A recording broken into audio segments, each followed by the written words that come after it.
Hi dears, എല്ലാവർക്കും അനൂസ് കിച്ചണിലേക്ക് വീണ്ടും സ്വാഗതം. അപ്പോൾ ഇന്ന് നമ്മൾ ഉണ്ടാക്കാൻ പോകുന്നത് ഒരു അടിപൊളി ചിക്കൻ പെരട്ട് അല്ലെങ്കിൽ ചിക്കൻ റോസ്റ്റ് ആണ് കേട്ടോ.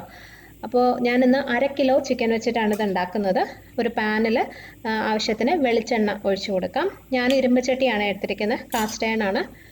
എണ്ണ ചൂടാകുമ്പോൾ ഇതിനകത്തേക്ക് ഒരു 1/2 ടീസ്പൂൺ കടുകിടാം. കടുക് പൊട്ടിക്കഴിയുമ്പോൾ നമുക്ക് ഇതിനകത്തേക്ക് കുറച്ച് പുതിനയിലയും കുറച്ച് കറിവേപ്പിലയും ചേർക്കണം. പുതിന ചേർക്കുന്നതാണ് ഈ ചിക്കൻ റോസ്റ്റിൻ്റെ ഒരു സ്പെഷ്യൽ ടേസ്റ്റും ഒരു ഫ്ലേവറും ഒക്കെ. അപ്പോൾ അതുകൊണ്ട് ഇത് ഒഴിവാക്കരുത്. അപ്പോൾ ഒരു 2 തണ്ട് പുതിന കേട്ടോ, ഏകദേശം ഒരു 15 ഇല വരും. അത് ഞാൻ എണ്ണയിലോട്ട് തന്നെ ഇട്ട് കൊടുത്തിട്ടുണ്ട്. അതിൻ്റെ കൂടെ തന്നെ ഒരു 2-3 തണ്ട് കറിവേപ്പിലയും കൂടി ഇട്ട് കൊടുക്കാം. ഇനി എണ്ണയിൽ കറിവേപ്പിലയും പുതിനയും ജസ്റ്റ് ഒന്ന് റോസ്റ്റ് ചെയ്തെടുക്കാം. ഒന്ന് മൂക്കണം, കരിഞ്ഞു പോകരുത് കേട്ടോ. ഇനി ഇതിനകത്തേക്ക് നമുക്ക് 2 ചെറിയ സവോള നീളത്തിന് കനം കുറച്ച് അരിഞ്ഞത് ഇട്ട് കൊടുക്കാം. ഈ സവോള നല്ലതായിട്ടൊന്ന് വഴറ്റിയെടുക്കണം.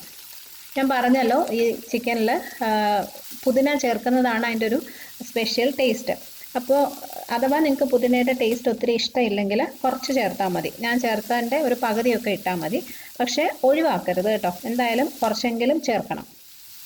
ഈ സവോള ഒന്ന് വഴണ്ടി വരട്ടെ.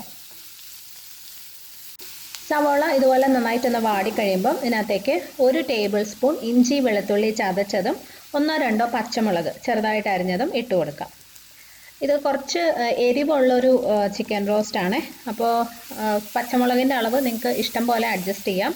പിന്നെ നമ്മൾ ഇതിനകത്തോട്ട് മുളക് പൊടിയും കുരുമുളക് പൊടിയൊക്കെ ചേർക്കുന്നുണ്ട്.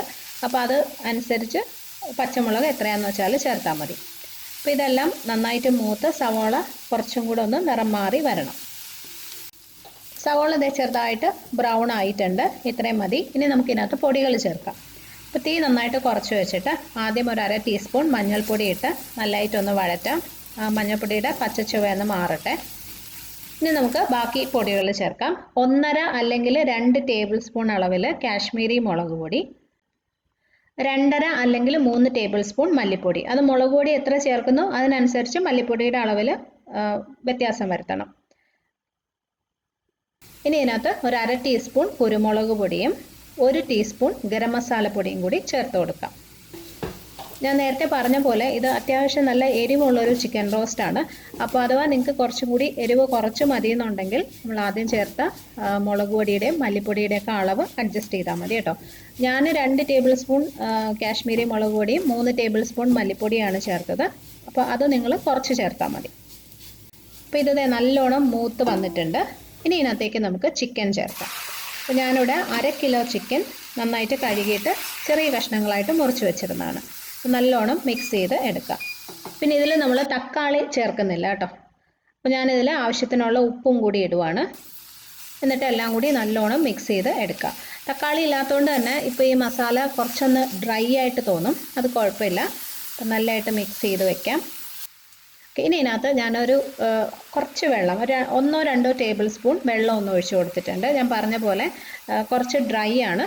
അപ്പോൾ അടിയിൽ പിടിക്കുക, ആ പൊടികൾ അടിയിൽ പിടിക്കാതിരിക്കാൻ മാത്രം 1-2 ടേബിൾ സ്പൂൺ വെള്ളം കൂടി ഒഴിച്ചിട്ട് നല്ലോണം എല്ലാം കൂടി മിക്സ് ചെയ്ത് വെക്കാം. ഇനി നമുക്കിത് ചെറിയ തീയിൽ അടച്ചു വെച്ച് വേവിക്കാം. ഇടയ്ക്കിടയ്ക്ക് തുറന്ന് ഇളക്കി കൊടുക്കണം.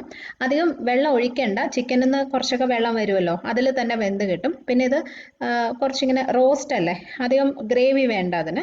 അപ്പോൾ വെള്ളം ഒഴിക്കാതെ തന്നെ വേവിക്കാൻ നോക്കുക. ചെറിയ തീയിൽ വെച്ച് ഇടയ്ക്കിടയ്ക്ക് ഇളക്കി കൊടുക്കണം. ഈ ചിക്കനിലോട്ട് നല്ലോണം ഈ മസാലയൊക്കെ പിടിക്കണം, നല്ലോണം എണ്ണയൊക്കെ തെളിഞ്ഞ് വരണം.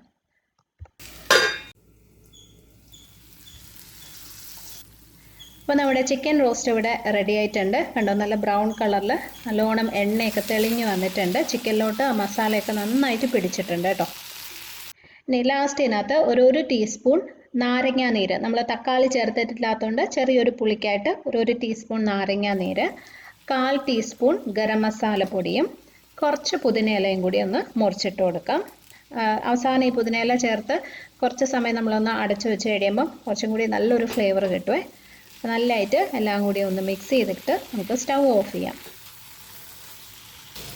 ഇനി ഒരു 10 മിനിറ്റ് നമുക്കിത് അടച്ചു വയ്ക്കാം. സ്റ്റൗ ഓഫ് ചെയ്തതിന് ശേഷം കേട്ടോ, നമ്മൾ അവസാനം ചേർത്ത സാധനങ്ങളുടെ ആ ഒരു ഫ്ലേവറൊക്കെ ഒന്ന് വരണം. അത് കഴിയുമ്പോൾ ചോറിൻ്റെ കൂടെ കഴിക്കാം.